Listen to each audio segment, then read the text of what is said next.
So I do want to start with a quote. Aging is a new stage. Aging is not lost youth, but a new stage of opportunity and strength. With that said, today our topic will be on healthy aging, a look at the role of exercise, diet, and sleep, what we can do to be proactive about preventing dementia, falls, and making sure we stay cognitively fit in our best years. Please join me in welcoming Dr. Khowaja. Welcome, Dr. Khowaja. Hi, everybody. Hi, Sasha. And of course, you all know our favorite person, Mahtab. Oh, my head's gonna get too big. Welcome to the show, guys. Thank you. Dr. Khowaja, why don't you tell us a little bit about yourself before we begin with many questions that we have for you? Sure. So I'm a board-certified psychiatrist. I work primarily with elderly population. I've been in this field for over 25 years. I have had academic positions where I have been faculty at Chicago Medical School as well as Wayne State University. Currently, I primarily work with elderly people. Nice. Yes. Well, welcome. Thank you. I'm really excited about this show because let's kick it off. Personally, I know so many people that are going through similar situations like dementia and things like that. So I definitely want to get your insight on that. Sure. Yeah. Mahtab, you want to talk about it?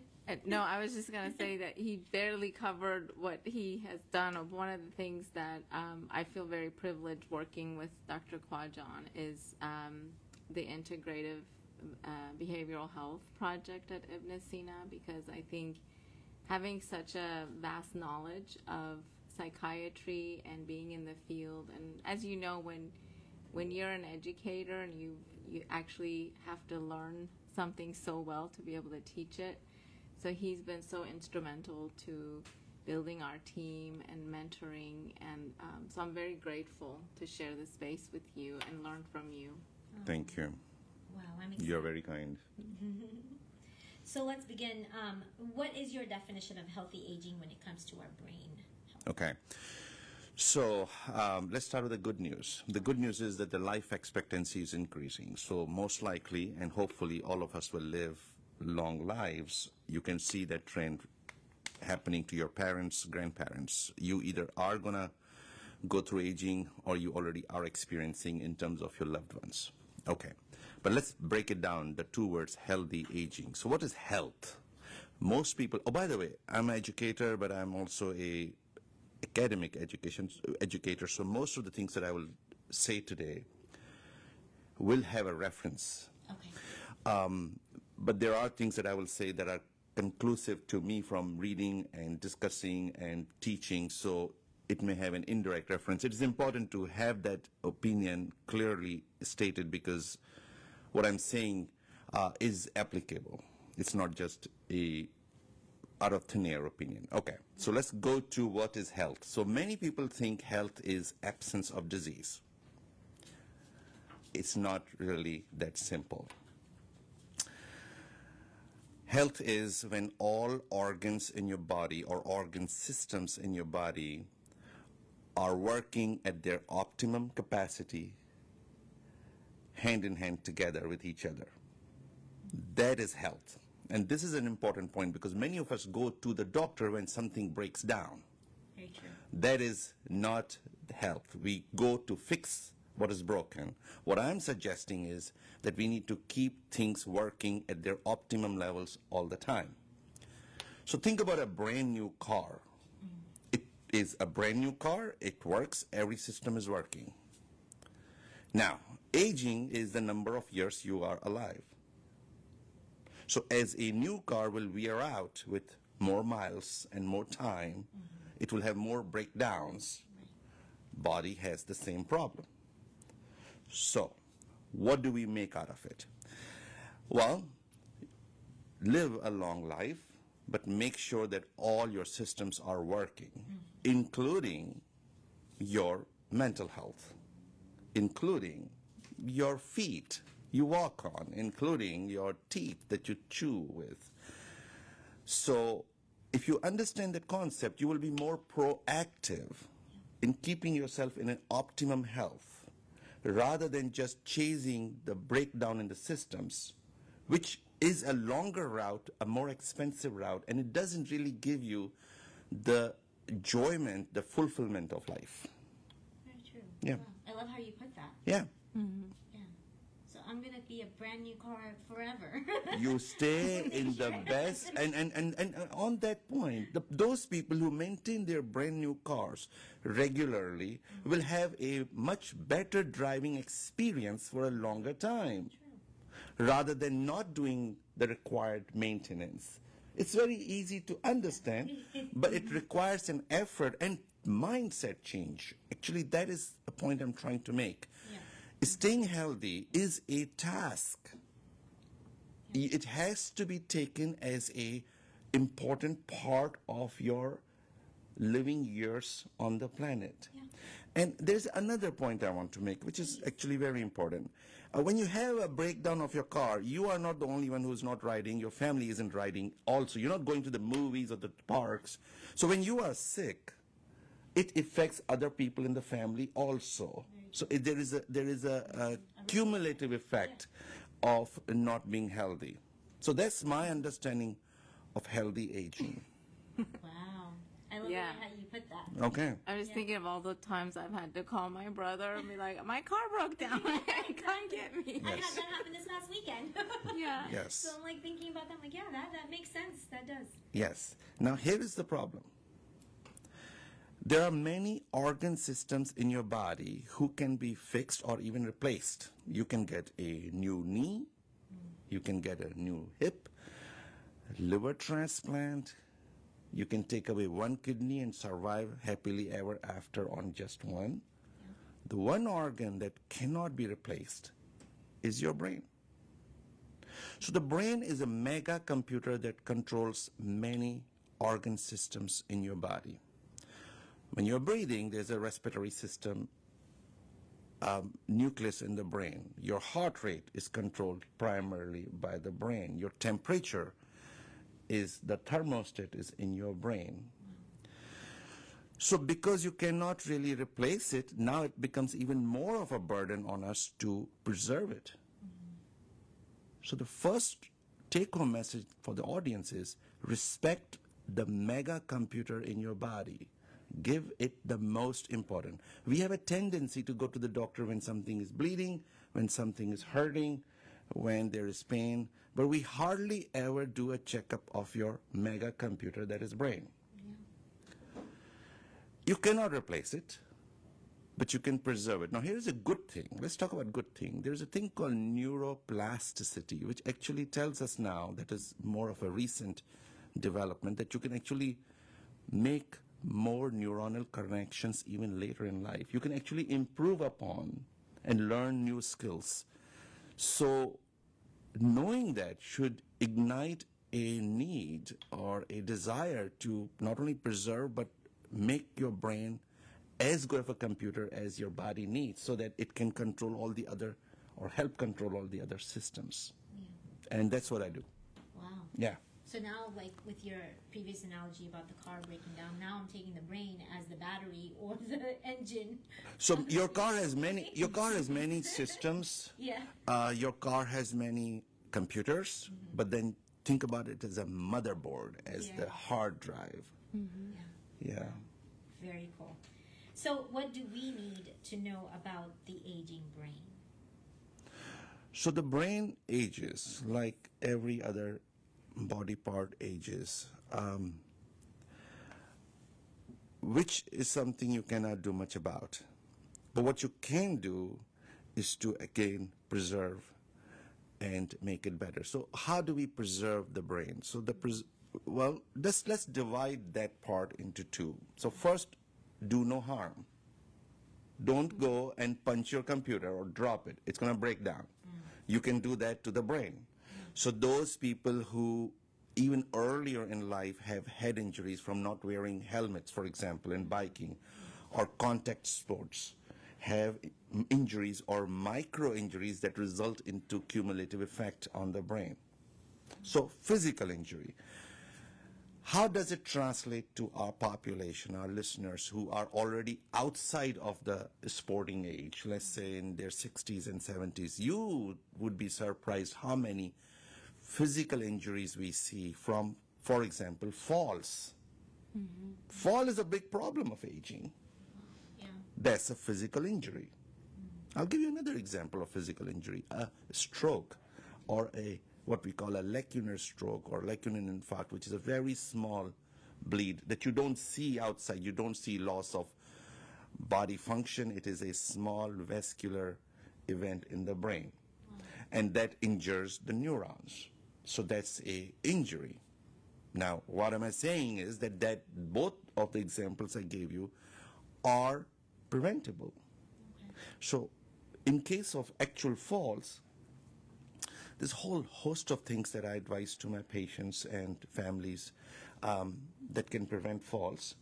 But I want to say a few common ones that are so easy to prevent. By the way, living healthy can be very big undertaking, but it can also be very simple things. And I want everybody to think about simple things first. Yeah. They are simple, easy, and applicable, and not very expensive, and those are effective. So, how many of us know somebody falling because they woke up in the middle of the night to go to the bathroom and something physical was on the way? A cable, a toy, or carpet that was loose. And grandma just, yeah? How easy it is to prevent that. And then how difficult it is to then undo the damage. Oh my God, you go to the ER, hours, maybe surgery, post-surgery, rehab, and the person may never be the same. Okay, another common, and actually very common problem that results in falls is worn out shoes. Wrong size of sandals. People just won't let go. It's just a small thing. But It's such a small, it's $10 thing, you know. When your feet are not stable and you are 80-year-old and you wake up at 1 in the morning to go to the bathroom, it's like you're driving on a highway with worn out tires. How can you expect it to perform the same way as a good quality or some other basis? Okay. Poor lighting. Lots of people will wake up and will bump into something and result in an injury because they do not switch on the lights. How easy it is to fix. Yeah. These are so small. So simple things. Yeah. So if you take, and my listeners can do that, if you have an elderly person in your house, by the way, we do that for kids. We do child proofing of the house, don't we? Yeah. Okay. Well, Lights. so an elderly person is as weak or as vulnerable to like falls and stuff. That's even more important because a child's body is a lot faster to recover from injury than an elderly person's. So it becomes even more important. So go home today, do an inventory of what can increase the risk of falls, and start to check out. And it will take you 1 day or 1 week, and you will decrease the chances, the risks of a physical injury that can have a much worse consequence. All right. So chemical injury, prevent that. Now chemical injury. So common ones will be smoking or alcohol or drugs that if you use in your younger years can have effect in the later part of your life. So if you're listening and if you're one of those, make sure you minimize it. Okay. Best would be not to. But there are other chemical injuries, and very common is medications. Yeah, even over-the-counter medications, because there are medications that have a much bigger effect on the brain than the intended organ. So you may be taking it for pain in your foot, but the pain is perceived in the brain, and the medication goes in the brain and affects the brain. So when you're taking 4 or 5 medications, out of which 3 or 4 have an sedating effect, for example, and you are 78 years old, a little bit of extra sedation will make what to your balance? You will wobble. You'll be unstable, right? I will give you a common medication that people use. It's over the counter. I don't like it. I don't even want to take it myself. And that is called Benadryl. Okay? So diphenhydramine or Benadryl is in many over-the-counter sleepers. It's used for allergies. It has a huge anticholinergic effect. which affects cognition, makes you confused, and of course, what does it do to your balance? So now, what can the listener do? Yeah. Understand that you have to take the medications after consulting your physician, and the physicians, I'm trusting most of them, have this knowledge that I'm talking about. So you are targeting a distant organ. I gave you example of pain in the foot, but physicians are generally cognizant of the effects on the brain. Medications have cumulative effect. This is one point that people forget. So somebody takes the medicine without any problem. You meet that person at a gathering and you say, well, I had this problem. I took this over the counter, and you start to take it. Well, you don't know, but you already are taking similar type of side effect profile medications, and now you have a cumulative effect. So body is a cumulative receiver. It's important. Let me go back to the car. I love car analogy. Okay, if you're driving, you get at the gas station, you put 5 gallons, you get another gas station, you put 5 gallons, you go another. The car is now overflowing, but each incident is a very small amount of gas input. Yeah. So each medicine may be individually not that bad that you hear from Uncle Sam at the party, but you is getting cumulative effect. And the last little bit of 2 milligrams of something, boom, you are. So those are chemical injuries. So the first order of preserving brain would be do no harm, and for the simplistic idea, divided into physical damage and chemical damage. Yeah. Okay. Then within chemical damage, I want to give one more example.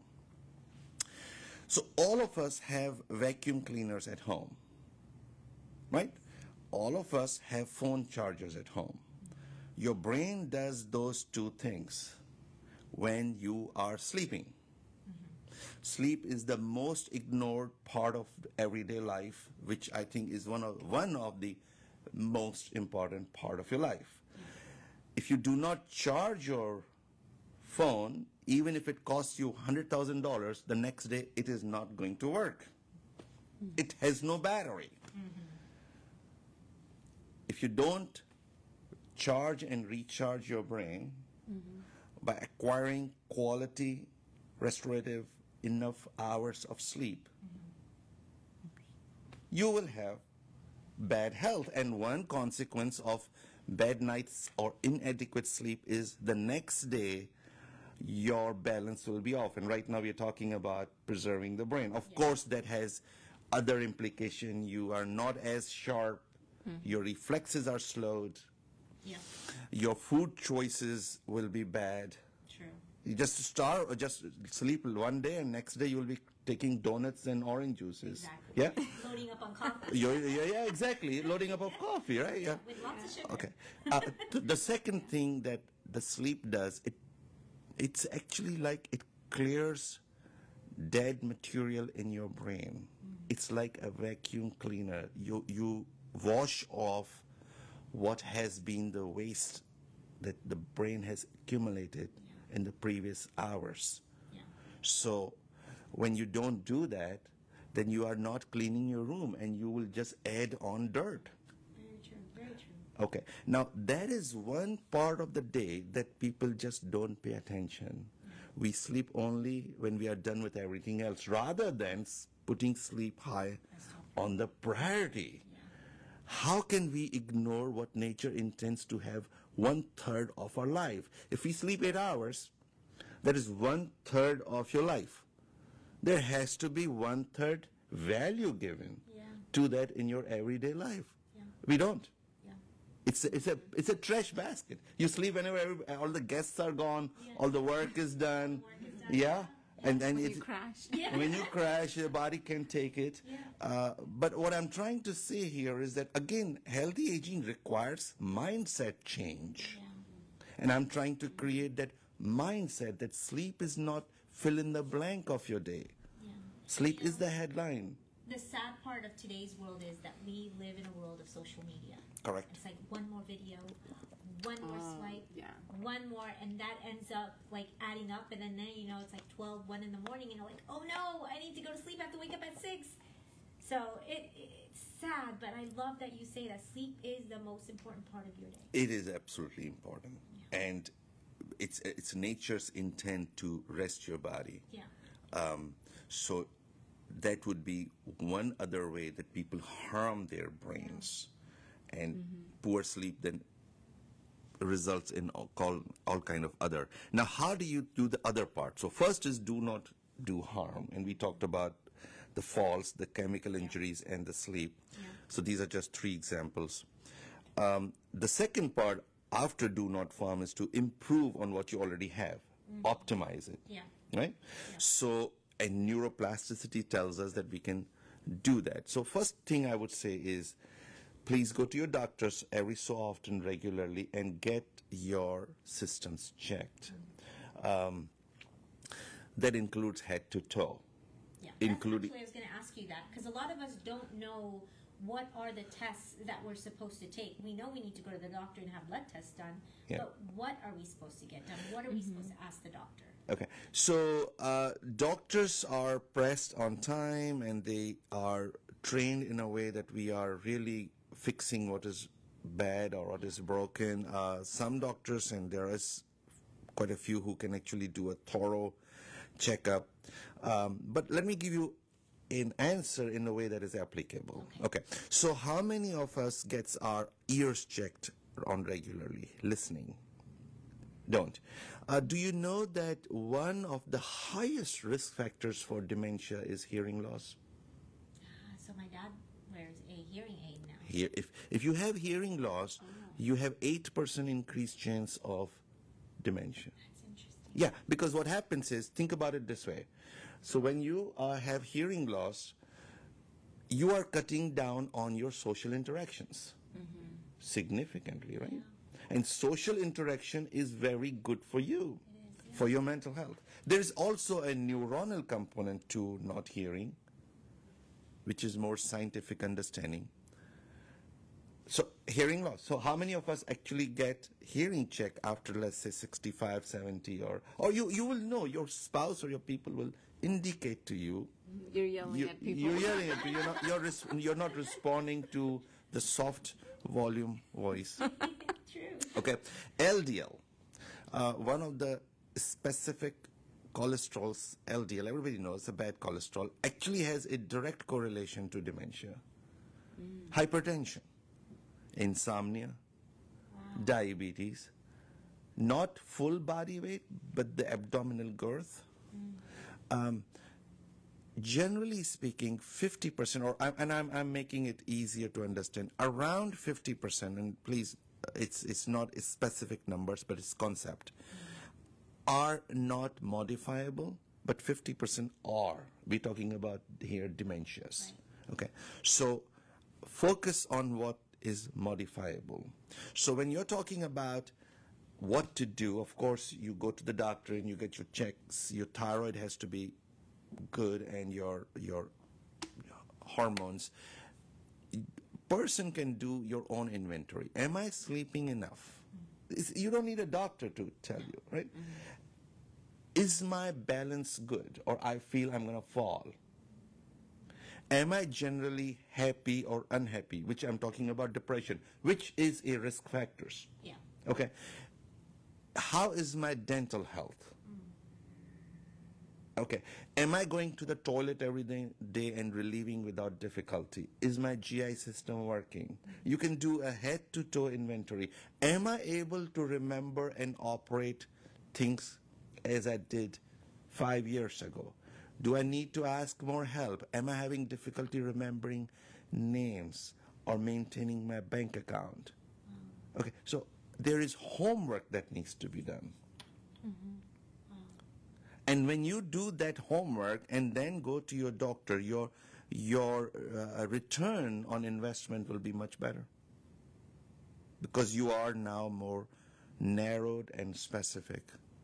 How are you doing with time? You doing good? Okay. Yeah.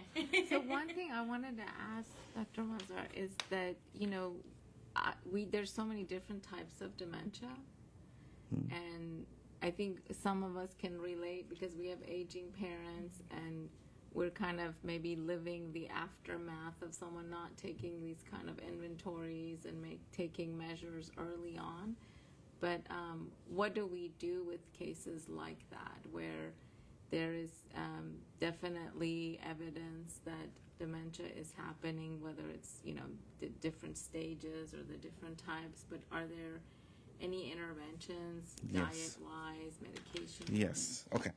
So what you're talking about, once you suspect dementia has started, what do you do next? Okay. So the principal rule of brain is use it or lose it. I'm going to have to ask you to hold that thought real quick for me. Sure. So Okay. we have to take a really quick break, but when we get back, we will continue our conversation. You are on Chai Time on 103.5 Hum. Welcome back to Chai Time here on 103.5 Hum FM. For those of you that have just tuned in, we are in conversation with Dr. Khowaja and Mahtab on healthy aging. Mahtab, before we went on break, you had a question for Dr. Khowaja. Do you want to reiterate that?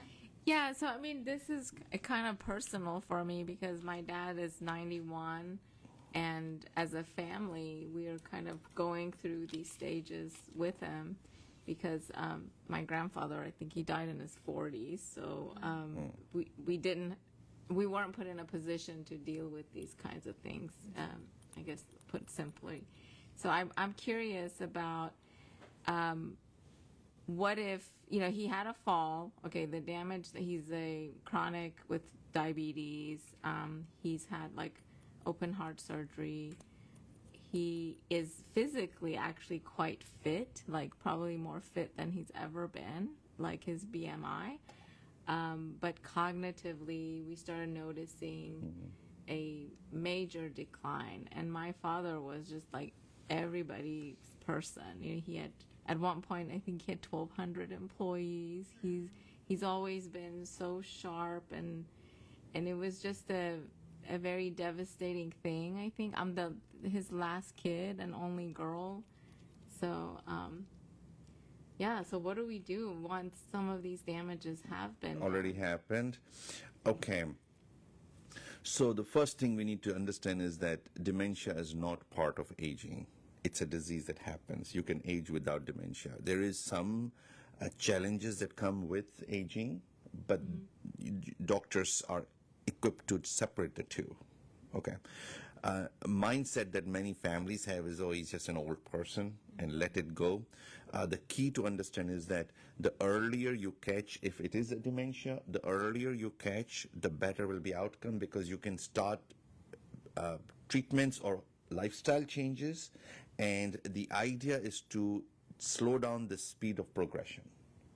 Progression unfortunately happens still majority of patients, but you can slow down the progression, and that's the key. You're buying more time. Okay, so if let's go back to not yet diagnosed. You just see the sharpness is not there.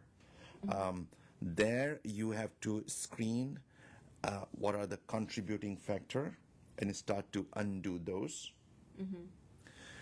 Stress, depression, insomnia, as I said, medications, a lot of medications can impair cognition, then it will look like as if the person is developing dementia. So a good doctor will do all that. But let me tell you what families can do. And I am myself is going to do that. Okay. So the brain, as it ages, needs more, not less, workout. The mindset in most of the families is, I'm too old, I don't want to do that, I don't need to. No, you are aging, you actually need to do more to compensate what is being lost. Yeah.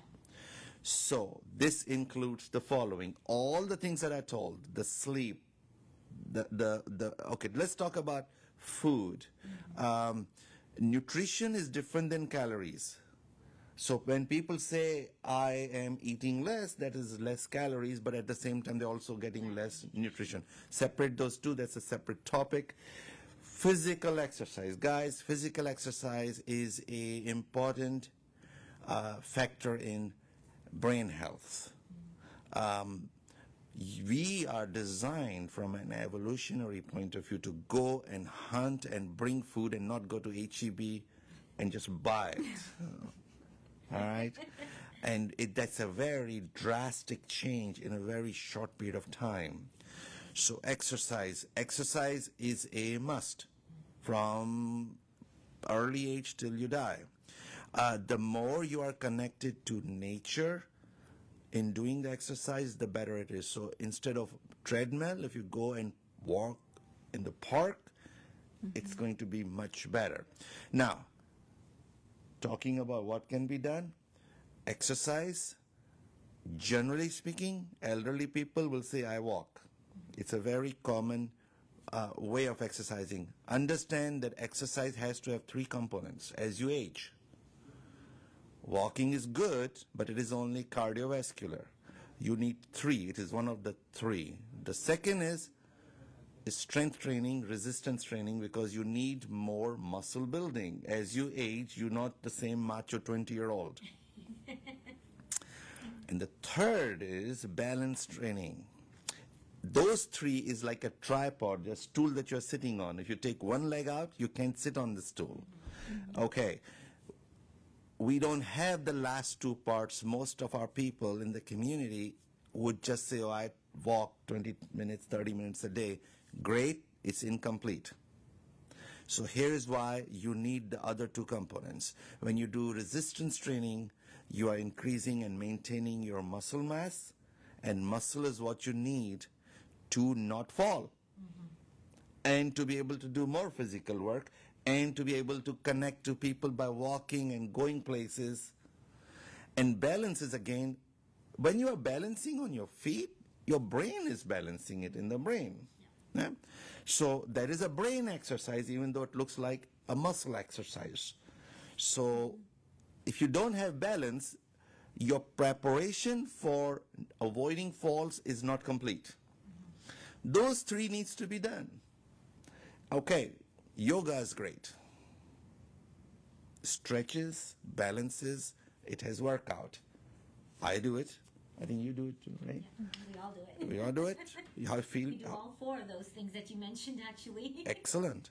So one of the best cardiovascular workout is swimming, because you have no impact on the joints, and you are also doing a lot of breathing exercise. Breathing is part of exercises too. Actually, it should be 4, not 3. And swimming will force you to do that. Yoga does a lot of breathing also. So going back, whenever you start to see there is start of declining, double down on all these things. Now, a lot of us are deficient in a number of vitamins. Vitamin D, for example, very often we see vitamin D deficiency, subclinical hypothyroidism, B12 deficiency. We are processed food nation. We don't get enough sunlight. All of those need to be at the optimum level. So that needs to be checked. At this age, I'm 57, I get checked, and I make sure. And I was surprised that my vitamin D was only 29, the minimum is 30, preferably 50 and above, because no matter what we do, the life is busy and we don't get enough exposure. So that is, especially in Houston, so hot. So all of those needs to be at the optimum. Eyesight. This is very new. This is like in last few months. If you have problems with eyesight, it increases. It's a one-on-one correlation with dementia. It increases the chances of dementia as an individual risk factor. Wow. Because how much communication we do with eyesight. Human is a sight-driven species. Yeah. If we were dogs, I would say the same thing about smelling. If you take some smell out of a dog, how handicapped the dog would be. Sure. Yeah. So we are sight-driven species. So it doesn't have to be so bad that you go to the doctor. I'm talking about keeping it at the optimum level. So all of those things need to be done. Then you exercise the brain like you exercise the muscles. So brain exercises. Sudoku or... Yes, all of those, absolutely. But let me give you guys everyday life things that anybody can do. Those are brain exercises. Okay, let me go back to an important myth. brain exercise is new learning, not continuous old learning. If you keep doing the same thing, you are getting better at a very narrow range of skills. You need to learn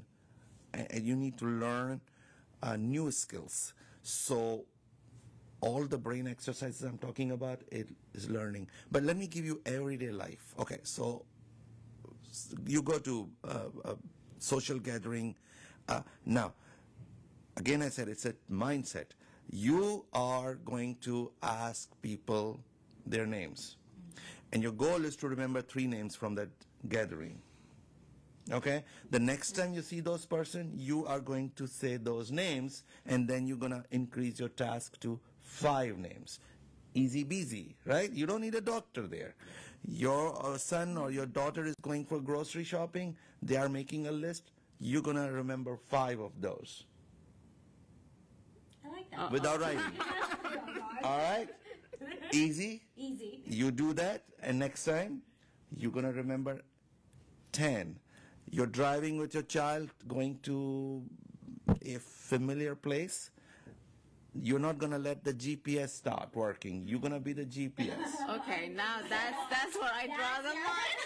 Yeah, but think about how people work their brain on everyday life. I remember when we had atlases, we would highlight the route, and if there's a bump, you ask people, you figure it out. We don't do that anymore. The machine is taking over what we were at. That's true. Yeah. So these exercises, we are not doing those enough, but these don't require money, these don't require... So what will happen? You'll probably arrive 5 minutes late, but you will do so much Or end up in San Antonio. Or end up in San Antonio, but you will learn. Okay. Learning a musical instrument is great for your brain. Even though you are working your fingers, it is brain exercise. So new instrument, dancing, learning to dance. Again, you're learning coordination. All of this that is muscle movement is actually exercising your brain. Very powerful is learning new language, because you have to understand new vocabulary, you have to process it, you have to learn new words, learning new language. So when somebody suspects that there is challenges in cognition, start giving it a highest priority, because you are valued because of your brain. Somebody's in the White House not because they have awesome kidneys. It's the brain. Somebody's under the bridge and the other person is living in a palace. Apart from birth errors, it's the brain, right? So it's a very valued organ. So when you see something is declining, change the mindset, make it your highest priorities. And I'm giving very simple advices. Yeah. So you start working on the brain. I tell you, meditation. Now, meditation is a easiest, most output giving 20 minutes a day. And if you do it twice, which is recommended by Transcendental Meditation, I'm a student of that myself, 20 plus 20. So meditation is actually known to even go into the core of your DNA to change it. It affects the telomeres. There's a book by Elizabeth Black. She writes about different things one can do to elongate your telomeres, which is the genetic code. And it's aging, as you age, they start to disintegrate.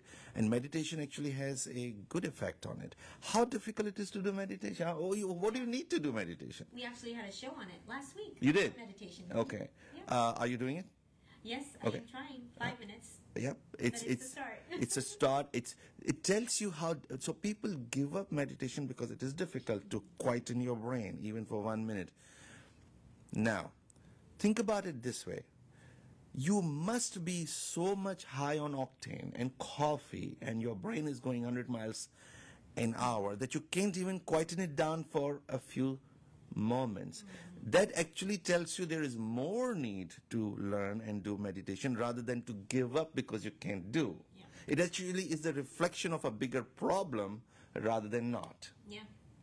So I have seen amazing responses from meditation. By the way, meditation has a lot of studies that it shows it decreases blood pressure, decreases heart rate, and those are the risk factors for dementia.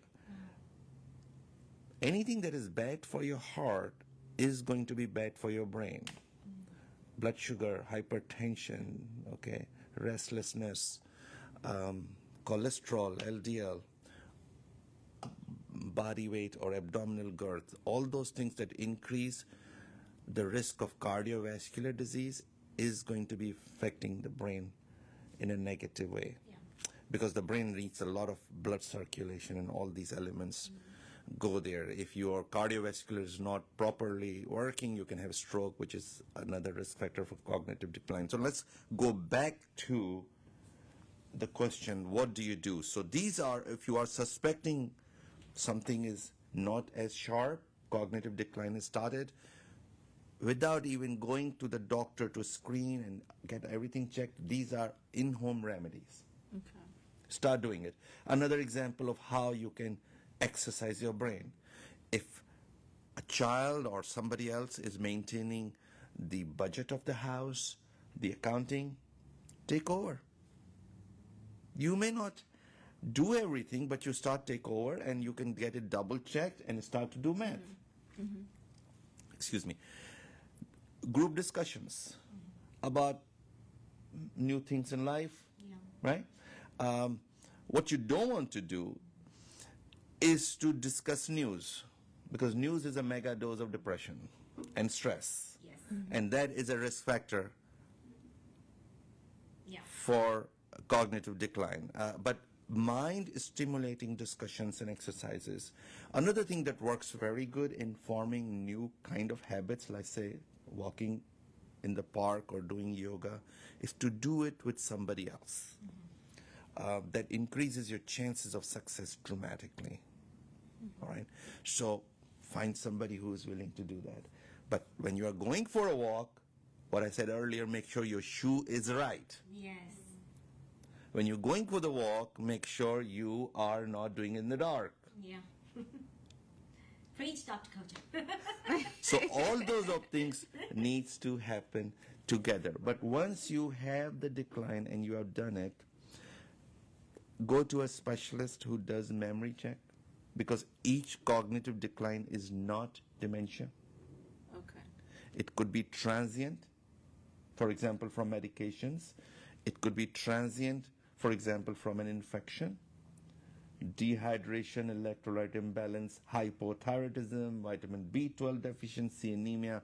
So your doctor will evaluate if it is more than aging, and if it is something that can be reversed and treated. They will do a whole workup. There is like an algorithm that they follow, and if it is start of dementia or what we call minor neurocognitive disease, which is not yet dementia, then there is a lot of things that can be done. So they will first divide if it is Alzheimer's or what kind of dementia. You can have dementia from Alzheimer's, strokes, HIV, from chronic alcohol use. So there are different types. Parkinson's disease can cause Parkinson's dementia. Huntington's disease can cause Huntington dementia. And then they will say, okay, here is your treatment plan. So there are medications. Now we are progressing. So you have reached a stage where you need medications. So medications are actually only few categories. One is called acetylcholinesterase inhibitor. Most common is Aricept, for example. You have Exelon or Razidine. These medications increase a chemical called acetylcholine, which actually is decreased as we age. So you increase it, and that helps with cognition. The other category of medication is a glutamate medication called memantine or Namenda that is added on top of. So one can start with one and add. There's no formula, just doctors decide. And so what the medications do is do not take away dementia. It's not cure. The medication, along with everything else we're talking, will increase the good years, decrease the speed of progression. Okay. And I've seen very good responses, and I have seen no response. But it is a worthwhile try. The key is the earlier you start, the better is the outcome. It is very difficult for the brain to regain what is lost. It is relatively easier to not let the loss happen. So don't wait. Don't say he's old, laugh it off. That's a mistake. Take those signs seriously. Because a demented person at home will affect everybody and all the resources as well. It is a big body with a child's brain. Tantrums, diaper changes, and everything. Yeah, very true, very true. I know, so earlier I said I knew somebody that was going through dementia. So I know that with this person, what they do in the house is they've taken like different colored socks and they make him kind of like put them together with matching it, or in a cup of like noodles.